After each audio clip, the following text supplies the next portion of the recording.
नमस्कार, मी सचिन शिंदे।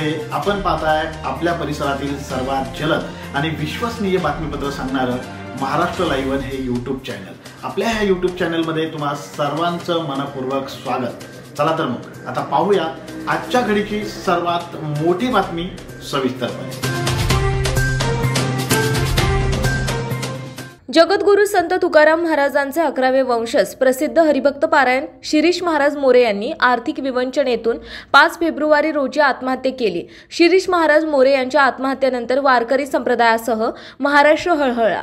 त्यांनी मृत्यूपूर्वी लिहून ठेवलेल्या चिठ्ठीत आपल्यावर 32 लाखांचे कर्ज झाले असून ते फेडणे शक्य होत नसल्यानं टोकाचे पाऊल उचलत असल्याचे लिहिले होते। यानंतर आता उपमुख्यमंत्री एकनाथ शिंदे हे मोरे कुटुंबियांच्या मदतीला धावून आले आहेत। उपमुख्यमंत्री एकनाथ शिंदे यांनी मोरे कुटुंबाला मदतीचा हात देण्याचा निर्णय घेतला आहे।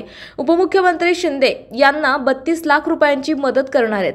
आमदार विजय शिवतारे यांना शिंदेंनी काल शिरीष महाराज मोरे यांच्या घरी जाऊन ही मदत त्यांच्या कुटुंबियांना सुपूर्द करण्यास सांगितले आहे।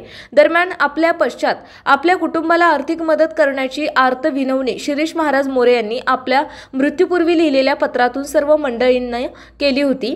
त्यांच्या याच विनवणीला साथ देत संवेदनशील स्वभावाचे नेते अशी ओळख असलेले उपमुख्यमंत्री एकनाथ शिंदे यांनी मोरे कुटुंबाला आर्थिक विवंचनेतून बाहेर काढण्यासाठी आपला मदतीचा हात पुढे केलाय। आपल्या भागातील बातम्या पाहण्यासाठी यूट्यूबवर महाराष्ट्र लाईव्ह न्यूज चॅनलला यूट्यूबवर सबस्क्राइब करा आणि बेल आयकॉन प्रेस करा।